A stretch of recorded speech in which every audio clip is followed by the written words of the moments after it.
기쁨이 넘치는 삶을 위해 시리즈 세 번째 부모님을 공경함으로 드리는 기쁨이란 제목으로 하나님의 말씀을 전하겠습니다. 사랑하는 인천 신광의 모든 성도 여러분, 특별히 성전에 나오셔서 신령과 치료 예배드린 성도 여러분들과 몸이 아프시거나 여러 가지 이유로 현장에 나오지 못하시지만 영상으로 예배드린 성도 여러분들에게도 하나님의 크신 은혜와 사랑과 권능과 축복이 날마다 넘쳐날 수 있기를 주님의 이름으로 축원을 드립니다. 오늘 어버이 주를 맞이하여 우리에게 가시곡이라고 하는 책으로 많이 알려진 작가 조창인 씨가 지어 베스트셀러가 되었던 등대지기라는 소설을 나오는 내용을 여러분에게 소개합니다. 홀어머니 밑에서 주인공 유재우는 어려서부터 똑똑한 그의 형만 사랑한 어머니로부터 엄청난 차별을 받고 상처 가운데 자라났습니다. 한여로 그는 한 번도 어머니의 사랑을 느낄 수가 없이 살았는데요, 형이 대학교를 졸업하고 사법고시를 준비하는 과정이 있었기에 경제적으로 어려운 나머지 어머니가 얘야, 너는 대학교 합격을 했지만 입학하지 말고 사업 직장을 택해라. 나쁨을 주지 않은 이유로 대학에 입학할 수가 없어서 그는요 이제 낙심할 수밖에 없어요. 대학을 포기하고 어머니의 그 차별 대우를 이길 수 없어서 집을 나와서 앞으로 무엇을 하며 살 것인가 찾는 중에 해양수산청 항로표지과라는 기능직 공무원 시험에 응시하여 사람이 살도 하지 않는 무인도구인 구명도 등대지기가 되었습니다. 또 어머니의 사랑을 독차지했던 형은요, 치매에 걸린 어머니를 이제 동생 재우에게 맡겨놓고 캐나다로 한 달만 출장 갔다 오겠노라고 부탁하고 떠났는데, 사실 한 달만 출장 간 것이 아니라 아예 이민을 가버렸어요. 그리고 몇 달 뒤에 그에게 연락처도 주소도 없는 편지가 돌아왔는데, 치매로 인하여 대소변을 받아내야 하는 그 어려운 그 어머니를 그 동생 재우가 캐나다로 그 어머니를 데리고 올까 두려운 나머지 그 형은요, 미국으로 직장을 옮겨 이사를 간다는 거짓말 편지를 마지막 한 통 받는 것이 그의 전부의 편지의 내용이었어요. 대성은 가르지 못한 어머니를 맡아 섬긴다는 것은 어머니의 사랑을 느끼지 못했던 재우에게는요 결코 쉬운 일이 아니었습니다. 그 태풍이 몰아치던 추석 연휴 어느 날 밤 등대에 불이 꺼지고 말았어요. 재우는 등대에 불을 켜기 위하여 밖으로 나가게 되었는데, 대소변을 참 잘 가리지 못했던 어머니께서 이제 자식을 부릅니다. 재우야, 가지마. 뭔가 그날 느끼셨던지 이제 그 재우를 향하여 가지 말라고 간절하게 부탁합니다. 그러나 재우는요 어머니께, 어머니, 저는 등대에 불을 밝히러 가야 해요. 여기 냉장고에 먹을 음식이 많이 있으니 어머니 배가 고프면 음식 많이 먹고 좀 쉬고 잠 주무시고 계세요 라고 부탁을 하고 말을 하면서 집 밖으로 나왔습니다. 등대에 올라가서 이제 끊어진 휴지를 갈아 넣고 전기를 다시 연결시키는 순간에 등대에 벼락이 떨어졌고 재우는 감전이 되어 그 자리에 쓰러지고 말았습니다.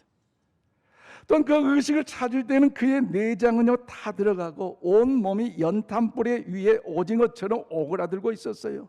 그래서 나는 이대로 죽는구나, 나는 죽겠다, 그 인생을 포기할 수밖에 없는 그 시간에 저 등대 밖에는 199개의 계단을 올라온 한 사람이 있었어요. 그 사람이 누구게요? 대변 소변을 가누지 못한 치매의 그 어머니였어요. 치매를 앓고 있는 그 어머니가 쓰러져 있는 이 아들을 찾아 올라오고 있어요. 그러면 사랑하는 여러분, 교회력으로 오늘은요 어버이 주일입니다. 어버이 주일 어떤 의미가 있습니까?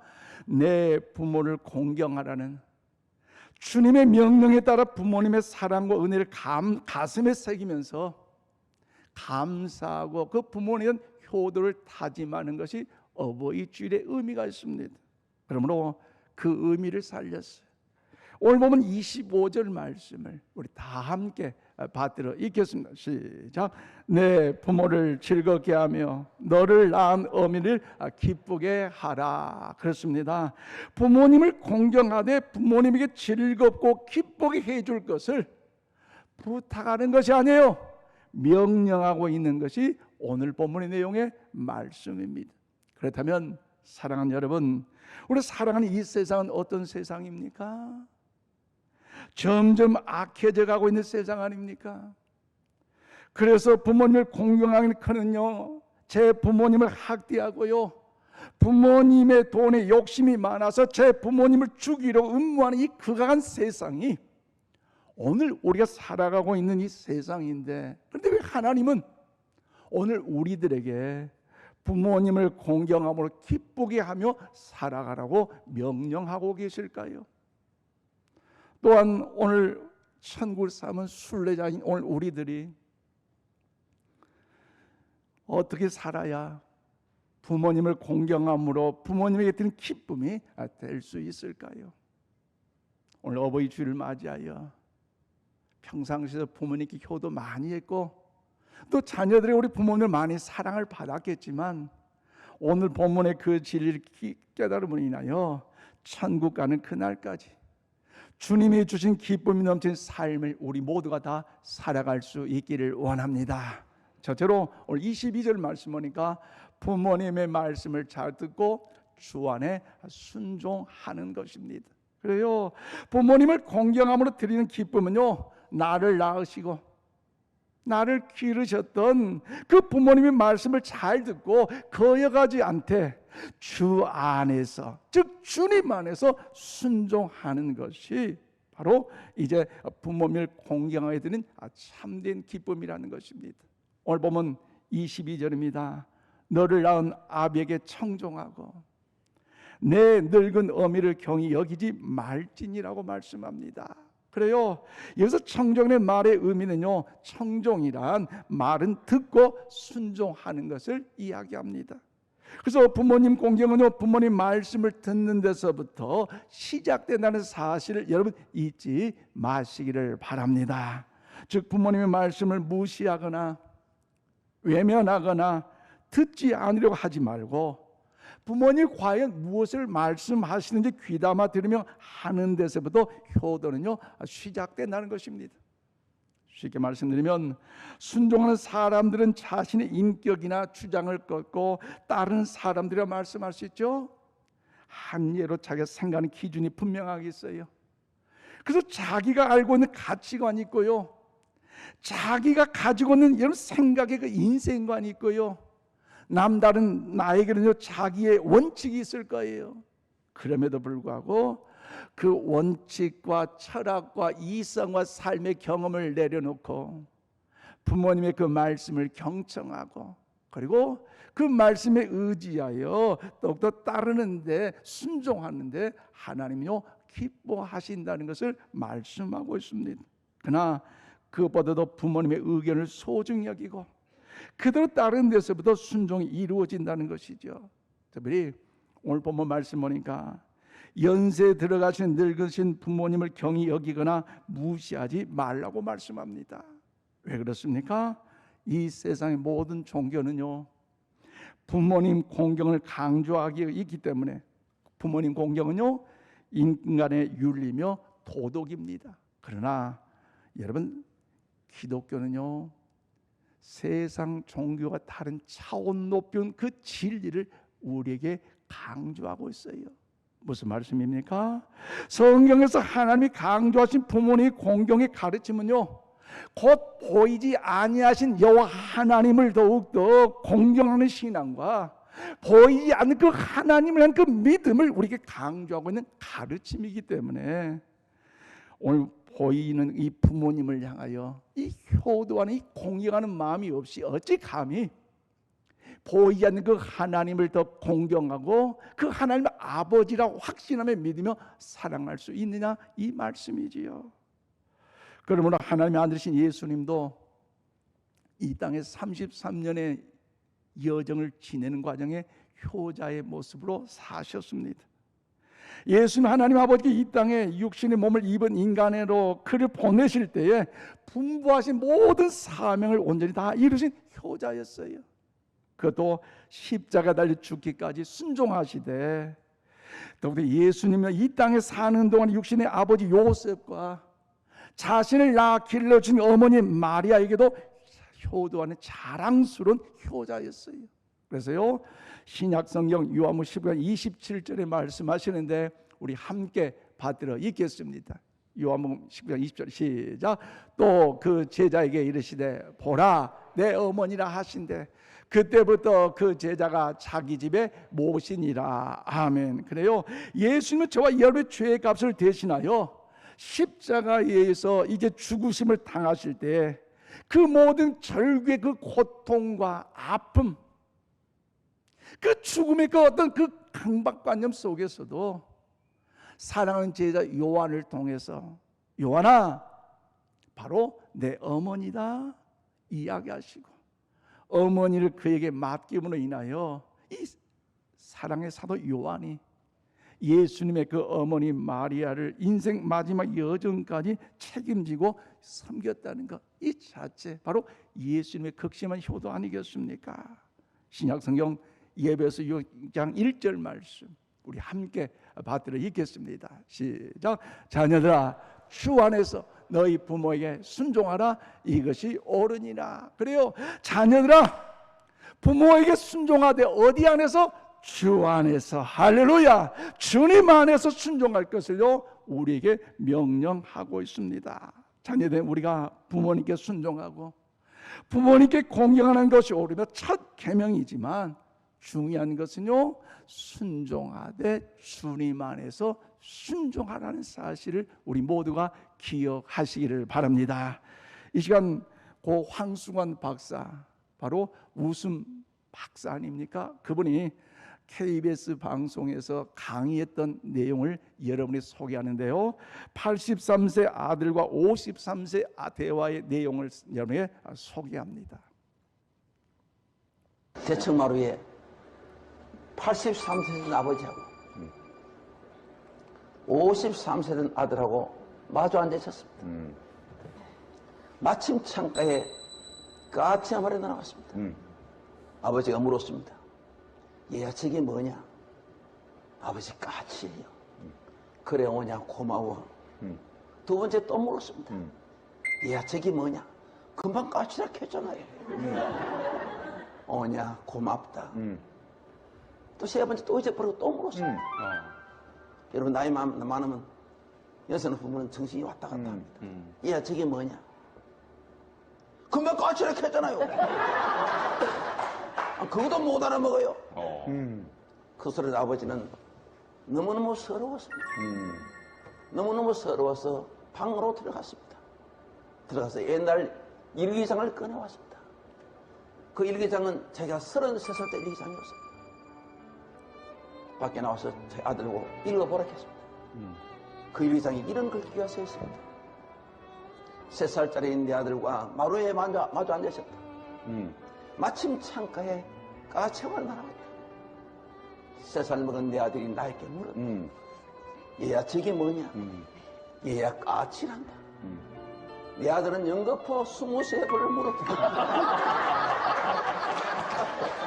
아빠 저거 뭐야? 아빠 저거 뭐야? 나는 23번을 까치라고 답을 하면서 내 마음이 왜 이렇게 즐거운지 몰랐다. 그래서 사랑하는 내 아들을 너무 귀여워서 품에 안아 주었다. 여러분요, 아버지는 자식에게 3번 물었는데 자식은 화를 냈는데, 자식은 부모에게 23번 물었는데 그 자식이 사랑스러운 거예요. 여러분, 그것이 부모님입니다. 그 부모님이 오래오래 살아계세요. 여러분 부모님을 살아계실 때 고맙게 잘하십시오. 한 번 가면 다시 못 만난 것이 부모님입니다. 부모님을 살아계실 때 고맙게 잘하십시오. 그렇습니다. 여러분 어떻게 생각하세요? 우리 부모님, 여러분이 자랑스러운 우리 아버지 어머니, 우리가 더 섬겨야 할 대상, 사랑의 대상, 축복의 대상인 줄로 믿습니다. 우리 부모님들이 늙고 싶지 않지만 늙었다고 우리 자녀들로부터 무시를 당하고 경히 여김을 받으면 어떻게 우리 부모님들 살아가시겠습니까? 진정이 오도는 부모님 말씀을 잘 들음으로부터 시작된다는 사실을 경험하면서 우리 모두가 어려운 삶의 여정 가운데도 부모님의 말씀을 잘 듣고 거여가지 않되 주님 안에서, 주 안에서 순종하며 나아가시는 우리 모두가 다 될 수 있기를 바랍니다. 더 나아가 하나님의 자녀, 우리가 부모님을 공경함으로 드리는 기쁨은요, 두 번째 오늘 23절 24절 말씀 보니까 진리를 소중히 여기고 지혜로운 삶을 살아가는 것입니다. 그래요, 부모님을 공경하며 드리는 기쁨은요, 나를 낳으시고 나를 길러주신 부모님의 말씀을 잘 듣고 주 안에서 순종하되 진리를 소중히 여기고 하나님의 자녀로서 지혜로운 삶을 살아가는 것입니다. 그래서 오늘 보면 23절로 24절에 이와 같이 말씀하십니다. 진리를 사되 뭐하지 말며 팔지 말며 지와 훈계와 명철도 그리할지니라. 의인의 아비는 크게 즐거워할 것이요 지혜로운 자식을 낳는 자는 그로 말미암아 즐거울 것이니라고 말씀하고 있습니다. 그렇습니다. 여기서 표현된 진리를 사되 팔지 말라는 말씀의 의미는요, 진리를 소중히 여기라는 말이고요, 또 여기서 표현된 진리를 산다는 말씀의 의미는요, 진리대로 사는 것, 즉 진리대로 살아가는 것을 의미하고 있습니다. 그렇다면 사랑하는 여러분, 진리, 그 진리가 무엇입니까? 진리는요, 변하지 않는 것이 진리잖아요. 그러면 여러분 질문합니다. 이 세상에 우리가 살아가는 그 삶의 여정 가운데 진리가 여러분 있다고 생각하십니까? 여러분 어떻게 생각하세요? 세상에는요, 진리가 없어요. 왜요? 모든 것이 다 변하잖아요. 한여로 여러분 학문도 변하고요, 유행도 변하고요, 그 수많은 사람이 주어하는 그 권력 정치도요, 때에 따라서 변한다는 거 여러분 알고 있지 않습니까? 그러므로 여러분 진리는요, 변하지 않는 것인데 세상의 것은요, 변해요. 그러므로 요한복음 14장 6절 말씀 우리 함께 받들어 읽겠습니다. 시작. 예수께서 이르시되 내가 곧 길이요 진리요 생명이니 나로 말미암지 않고는 아버지께로 올 자가 없느니라. 아멘. 그래요, 예수님께 내가 곧 길이요 진리요 생명이라고 말씀하셨기 때문에 예수 그리스도 그분의 말씀이 영원토록 변하지 않는 것이 진리임을 믿으시기를 바랍니다. 그렇다면 사랑하는 여러분, 예수 그리스도와 그분의 말씀이 진리라고 한다면 진리를 안에서 산다는 것이 무엇입니까? 그것은요, 진리의 말씀을 내가 믿고 받아들이는 것을 말씀합니다. 즉 진리 되신 예수님을 나의 구원자, 나의 전능자로 믿고 하나님의 아들로 믿음으로 영접하는 것 말씀하는 거죠. 쉽게 말씀드리면 어떤 희생을 감수하더라도 예수님을 믿는 것을 포기하지 아니하고, 내가 그 예수를 믿고 날마다 내 삶 속에 살아갈 때에 어떤 핍박이 오고 어떤 환난이 오고 어떤 고난이 나에게 위기가 닥쳐온다 할지라도 그 주님과 인격적인 만남 속에 절대로 그 믿음의 신앙 포기하지 않고 날마다 때마다 분마다 초마다 그 예수님과 함께 동행하며 하나님의 자녀로 살아간다는 것, 이것이 바로 여러분 진리 안에 살아가는 믿음의 모습인 줄로 믿습니다. 그렇기 때문에 하나님의 자녀 우리는요, 이 땅의 성공도 좋고 출세도 좋고 부귀영화도 좋고 많은 것을 소유해도 좋다 하지만 그럼에도 불구하고 우리는 모두가 뭐예요? 진리를 여러분 바라보는 인생이 되면 안 된다는 것입니다. 또 하나님의 영화롭게 하는 일에 힘써 나아갈 때 지혜나 명체나 훈계를 팔아버리며 경솔한 인생을 살아서는요 절대로 안 되는 것을 우리에게 말씀하고 있어요. 그러므로 사랑하는 여러분, 우리 모든 하나님의 자녀로서 항상 흐트름이 없이 세상을 의롭게 살아가는 아들, 딸이 되어야 부모님의 즐거움이 되고 하나님의 영광이 된 줄로 믿습니다.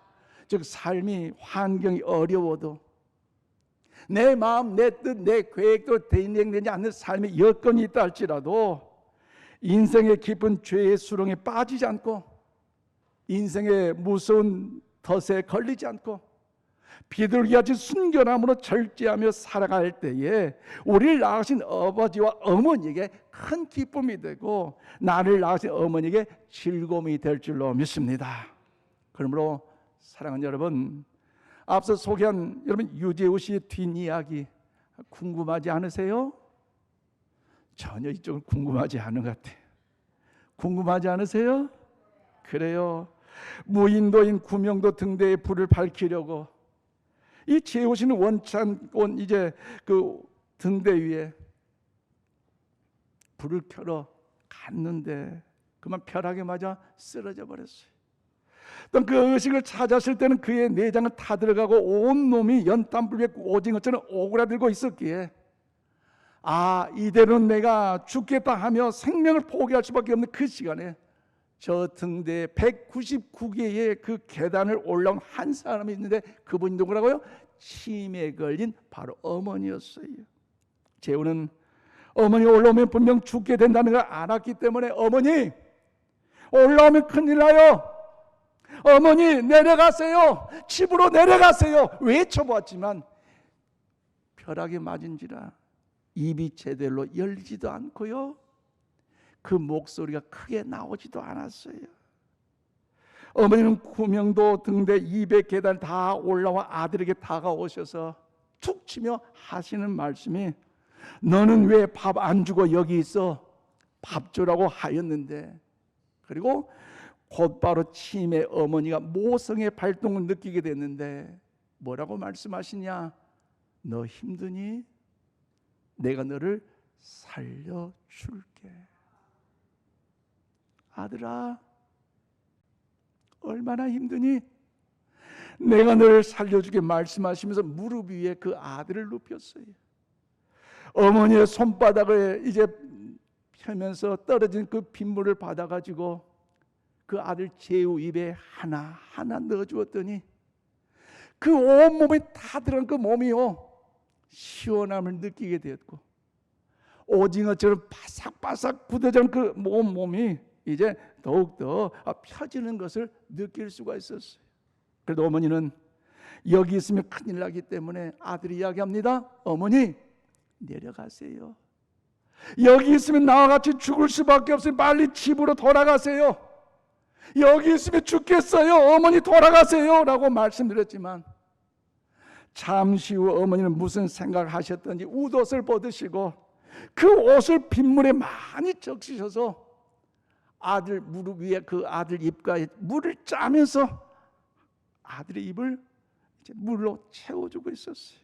말씀합니다. 아니야, 나는 내 곁에 있을 거야. 아들아, 얼마나 힘드니? 두 눈에 눈물이 글썽하면서 아니야, 나는 아들 곁에 있을 거야, 너를 살릴 거야 하면서 어머니는 하염없이 그 옷에 물을 받아 그 아들의 입가에 짜주고 있었어요. 이처럼 치매에 걸린 정신이 오락가락한 어머니 안에서는요 치매라는 그 병과 모성애는 어머니의 본능이 싸우고 있는 것입니다. 또한 이 순간만은 자식을 사는 어머니의 본능이 승리하고 있던 순간이었죠. 그리고 추석 연휴가 끝나고 나흘 뒤에 구조대가 왔을 때 어머니는 이미 이 세상 사람이 아니었습니다. 아들을 살리고 어머니는 죽어갔어요. 그래서 아들 재호 씨는 엄마 죽지 마, 엄마 사랑해, 엄마의 그 사랑을 느끼지 못했던 것 미안해, 용서해 줘요. 눈물을 흘리며 그 어머니에게 외쳐봤지만 어머니는요 이제 입가에 잔잔한 미술을 먹으면서 이제 결국 그의 곁을 떠나고 말았습니다. 그 사고로 하반신 마비가 되었던 아들이었지만 그날 미처 깨닫지 못한 어머니의 깊은 사랑을 느꼈기에 이 재우는요 새로운 삶을 살아갈 수가 있었다는 것입니다. 그러므로 사랑하는 여러분, 아들 재우 씨를 살려낸 치매 어머니가 몸은 불편했지만 바로 우리의 귀한 어머니인 줄로 믿습니다. 이 땅을 사는 모든 어머니들과 아버지들은요 적어도 자식 앞에서만큼은 사명을 다한 귀한 어머니요 아버지로 살아가고 계시는 거예요. 오늘은 그 날을 기억하면서 하나님의 사랑을 깨닫고 그 어머니와 아버지에게 감사한 날인 이 어버이주를 맞이해서 우리가 그 마음을 가슴 깊이 생각하면서 오늘 보면 25절 말씀, 결단의 말씀을 힘차게 받들어 읽겠습니다. 시작. 내 부모를 즐겁게 하며 너를 낳은 어미를 기쁘게 하라. 그래요. 부모님을 공경함으로 드린 참된 효도는요, 부모님의 마음에 즐거움과 기쁨을 드리는 것이에요. 특별히 이 시간 저보다 더 젊으신 우리 성도님들, 부모님 앞에서 없다고 짜증내거나 불편하거나 인상 쓰지 마세요. 왜요? 우리 부모님들요, 자식의 그 불편한 모습을 보면요, 가슴이 미어 터집니다. 잠 못 자요. 저는 사남 삼녀 막내로 태어나서 초등학교 5학년부터 경운기를 몰고 밭으로 논으로 다녔고요. 중학교 2학년 때부터 경운기 가지고 못 심을 때 노타를 쳤어요. 가지 나면 바람 잘 것 없다고. 또 형님들, 또 우리 작은 아버지 사업 자금 대주는 어머니 아버지 어려움 속에서, 형들 어떤 뒷발의 어려움 속에서 그 모습을 볼 때마다요, 어머니 아버지 그 눈물을 흘리는 그 모습을 보았어요. 그래서요, 제가요, 부모님 살아계실 때 제대로 용돈 요구해 보진 못했고요. 왜? 내가 어머니 아버지 용돈 요구하고 내가 어머니 앞에 실수하면 엄마 아빠 주름살 늘어나기 때문에 43세 저를 낳았으니 엄마 아버지 얼마나 나이 들지 않겠어요. 그래서 효도다운 효도는 못했지만 그럼에도 불구하고 마음 아파하는 걸 안 하려고 노력을 했네요. 부모님들요, 자식이 마음 아파하면요 잠 못 이뤄요. 그리고 할 수만 있다면 우리 부모님께 전화 자주 드리고 함께 축복하는 시간을 가지시길 바랍니다. 왜냐? 우리 부모님 이 땅에 영원한 부모님이 아니잖아요. 특별히 이 시간 부모님이 우리 곁을 떠나 계신 성도님이 계시다면 오늘 주의 재단에 나이 드신 장로님, 권사님, 집사님, 안수님, 성도님들이 영적인 우리 아버지라 생각하시고 저들 섬기는 일에 공경하는 마음이 우리 가운데 새로워질 수 있기를 바랍니다. 말씀을 맺겠습니다. 그러므로 사랑하는 성도 여러분, 부모님은요 후제의 대상이 아닙니다. 측은히 여기고 불쌍히 여기는 마음의 효도가 아닙니다. 부모님은요, 저를 따라서 공경의 대상입니다. 효도의 대상입니다. 할렐루야. 그럼 우리가 부모님을 지금 공경하지 못하고 나중에 효도하면 부모님은요 기다려주지 않는다는 사실을 기억하면서 살아계실 때 부모님을 잘 공경하셔서 하나님이 약속한 축복 이 땅에 받아 누리시고 우리 곁을 떠나신 그 부모님, 섭섭하지만 그 부모님이 가정을 사랑하고 자녀를 사랑하고 헌신하고 희생했던 그 아름다운 모습을 잘 간직하심으로 하나님의 자녀된 진리 삶을 살아가는 우리 모두가 되길 주의 이름으로 축원합니다. 기도합시다. 하나님 감사합니다.